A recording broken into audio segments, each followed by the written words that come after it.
Just wanted to make a quick video on how to do a relative compression test on a diesel powered engine. This is a 2010 BMW X5 with the, I believe it's 3-liter diesel, obviously. And it's kind of similar to how you would do it on a regular petrol engine. But I wanted to just show you guys exactly how I went about doing it on this particular vehicle. It's not your everyday run-of-the-mill relative compression test because it's not the gasoline engine and you don't have ignition for using it as a sink when comparing it to the starter draw. So the setup I got on this is I'm simply just using 2 ant clamps, the high one and the low one. One is on the battery cable going to the starter. The next one is I chose it to use it on the power supply for injector number 1.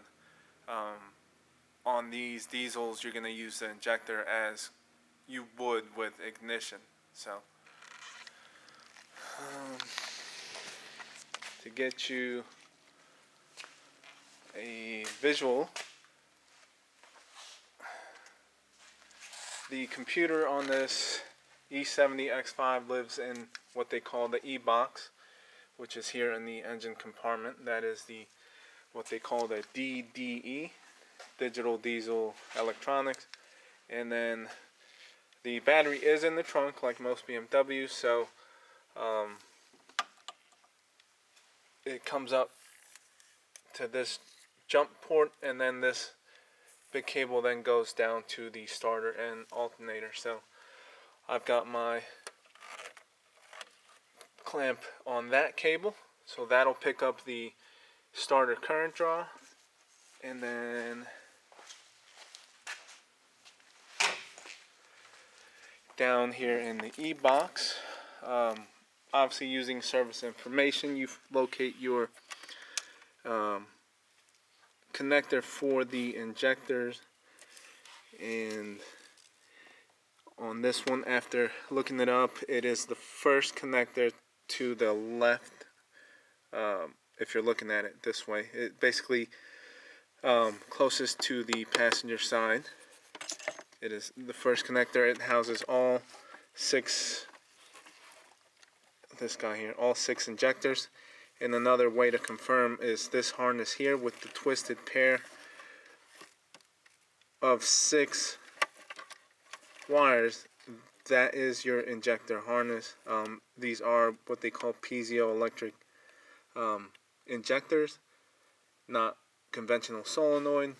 So they run the twisted pair to each injector. So you confirm that does go to that first connector, and then look up your wire color, and I am on the red and white. That is power supply to the number 1 injector. I chose to go there just for ease of connection, because it's too tight and difficult to get anything as far as amp clamp on the injectors out here. So this is the connector for number 1, and it's just too much of an issue. Other than that, I am also checking it for the customer brought it to me, said the dealer told him he needs a injector on number 5. So I will also be checking injector operation of number 5 along with a known good of number 1. And we want to check number 5 to see and verify if there is an actual or what kind of issue we have for number 5. We want to make sure that the computer is commanding the injector and that it is, I guess, quote unquote, misfiring due to an faulty injector.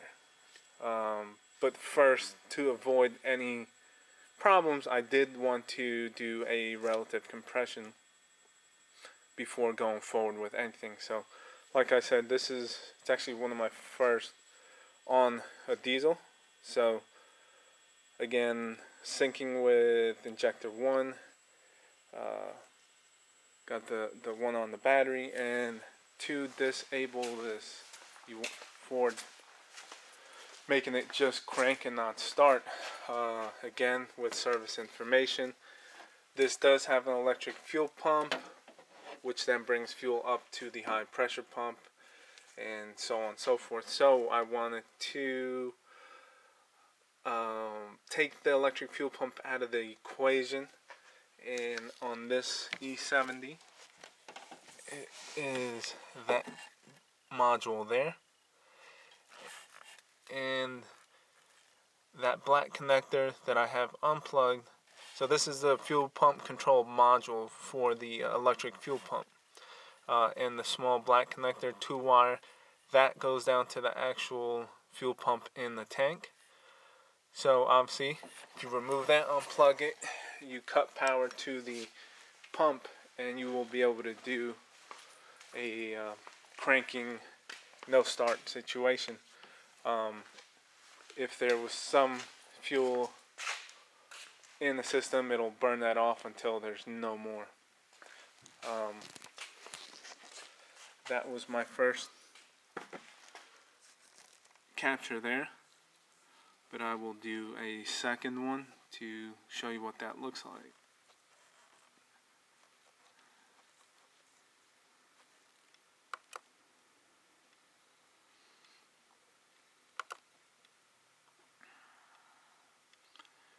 And as far as the low amp clamp on the ejector one, I do have it on the 20 amp. So scope is running. And at this point, let's just go ahead and crank it.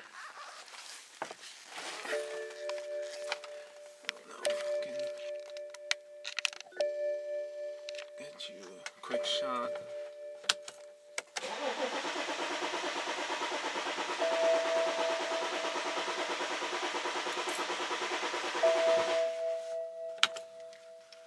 Okay.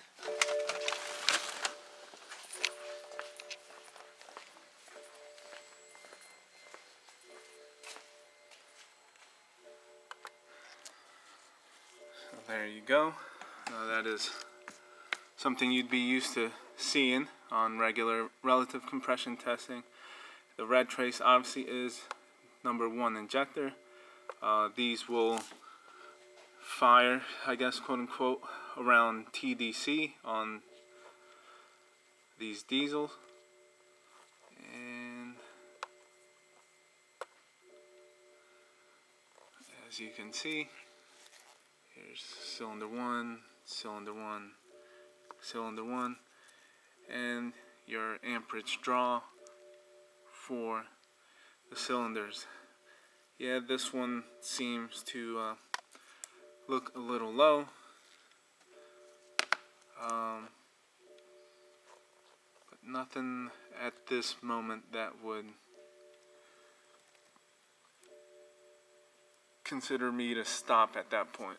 I will keep that in mind, but I am concerned with checking the command and operation of injector number 5. Other than that, I'll stop for the relative compression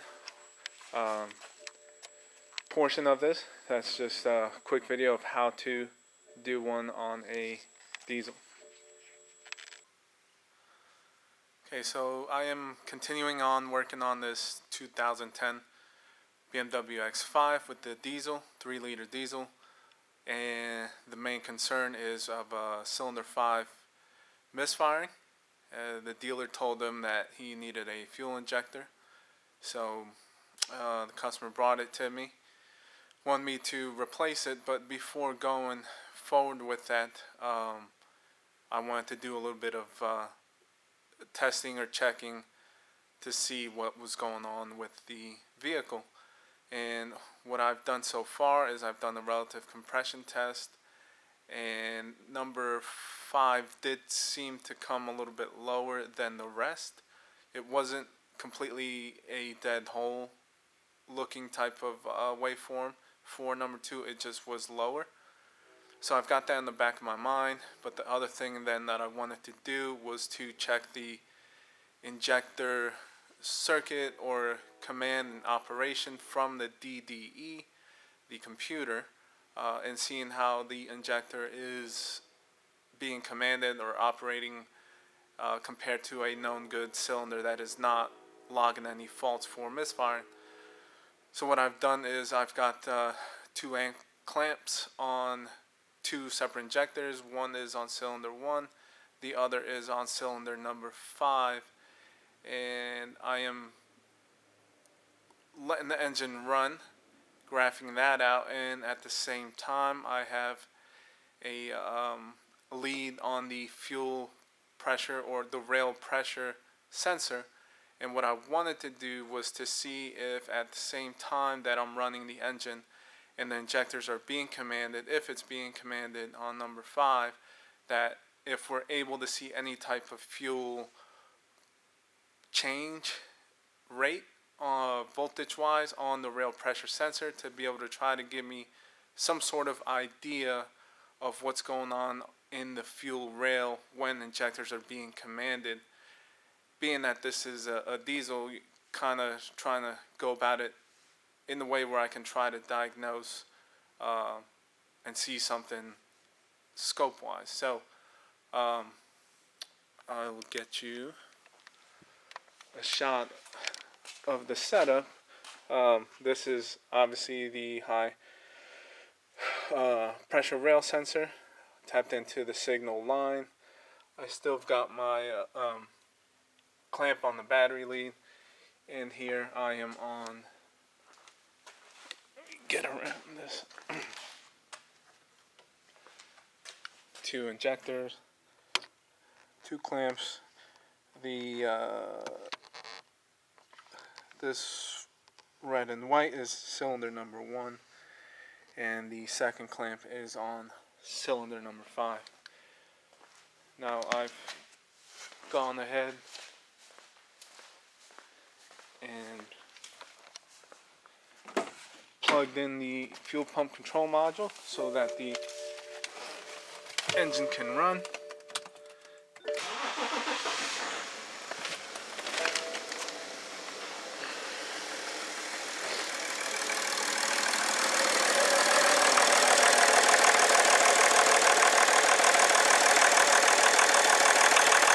So it is a little rough. I don't know if you could tell that it's shaking.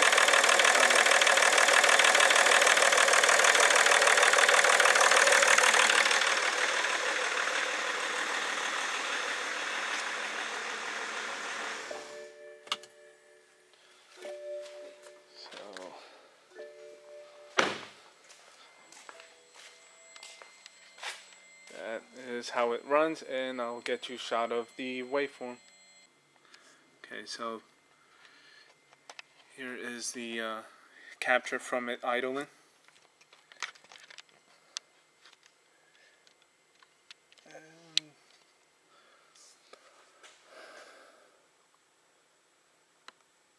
The red trace is going to be injector number 1.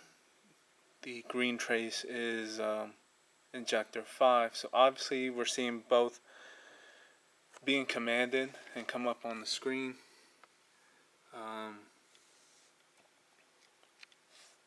Not too worried about a faulty DDE, not commanding it on. As you can see, we are getting injector control from the computer, so we know that is good.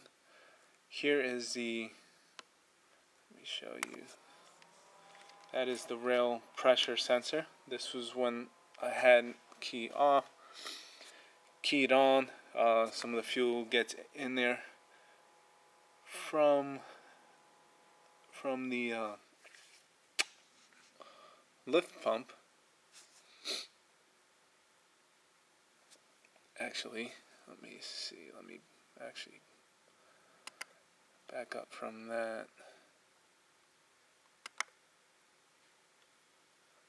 Okay, so this is where,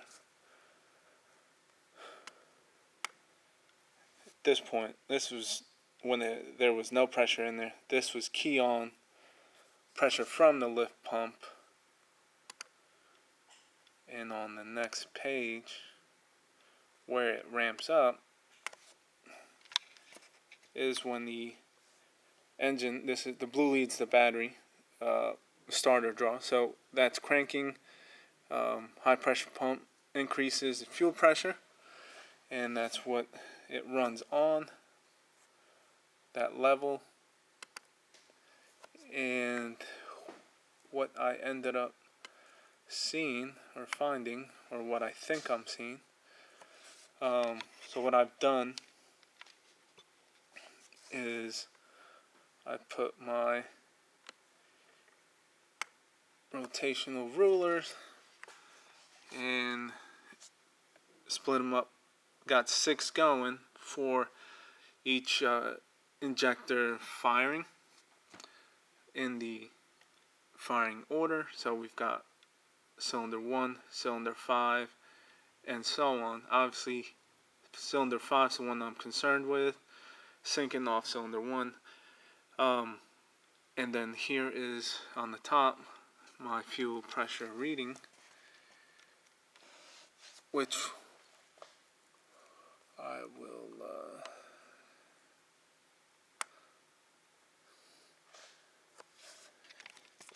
you can see there's some,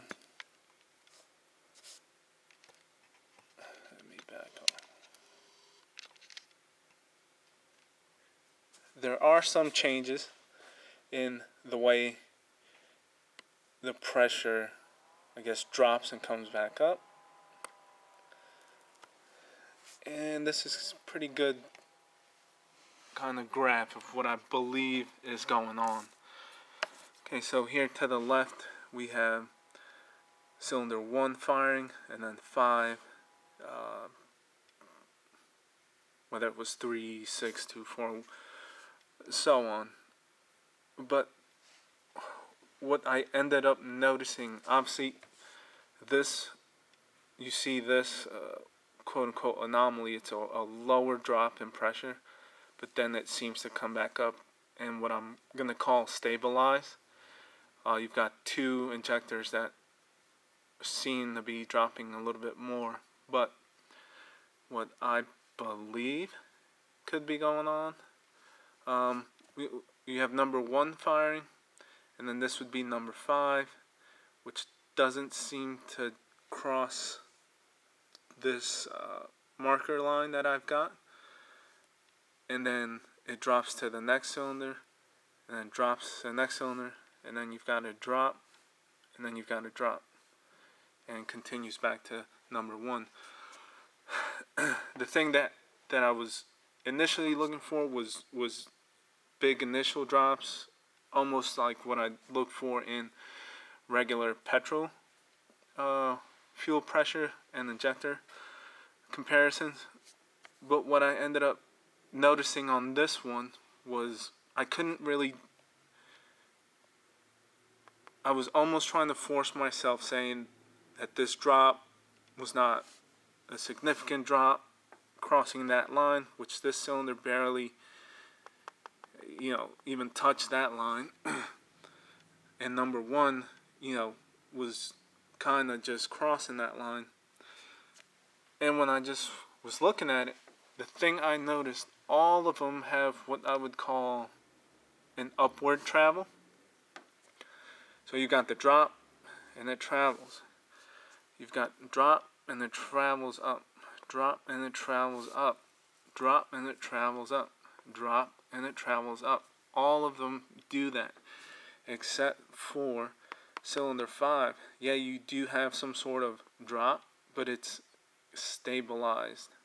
What I would call, stagnant or stabilized. And then I think the reason why this drops so much is because it is now dropping from this level and not a higher level, so then it comes down to this point, and then these two injection cycles is kind of starting from this lower point, and then it restabilizes itself until we create this issue over here. So we definitely are seeing some sort of issue in that fuel pressure sensor reading in the rail during the section of cylinder 5, and it's definitely different from all other cylinders. You know, diesels is not what I primarily work on all the time, but with the scope you can hook up as much things as you possibly can or physically can to try to get a good picture and idea of what's going on, and then just use your basic knowledge. With what I've got going on there, with the fuel rail readings and the activities being different with cylinder 5, I have a little bit more of a confidence to, I guess, agree with quote unquote the trouble code that the dealer saw and they try to sell an injector. Okay, that's fine and dandy if you go with it by the code, but this actually gives some sort of verification that just does not look good or proper or correct. So yes, at this point in time, I will go ahead and recommend, or basically go forward with the injector replacement, since he wanted me to do it initially anyways. So we will get an injector ordered up and install it, and definitely will be taking an after shot of this fuel pressure reading.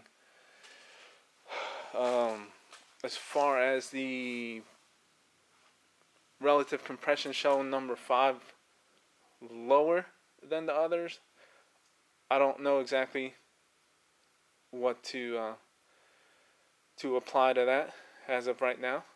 Maybe that'll change after proper fueling in the cylinder with a good injector. After some runtime with a new injector, maybe I'll also take a look at that and see if that reading changes. So the hopes is that there is no mechanical issue going on, and that it is all due just truly to a bad flowing or operating injector. Okay, so getting back to this diesel, I ended up replacing the fuel injector with a new one on cylinder 5, and I wanted to just get a recapture after the repair, all with the same channels, injector cylinder 1, injector cylinder 5 on the amp clamps, and back on the rail pressure sensor, just to try to show you a quick shot. It's difficult, but that's the new one for cylinder 5, and I went ahead and ran it. All the same channels in the same place. Now, if you remember, cylinder 5 had kind of like a straight across deal. So this is 1 5. Let me see, what is it? 1 5 3 6 2 4. So 1 5 3 6 2 4.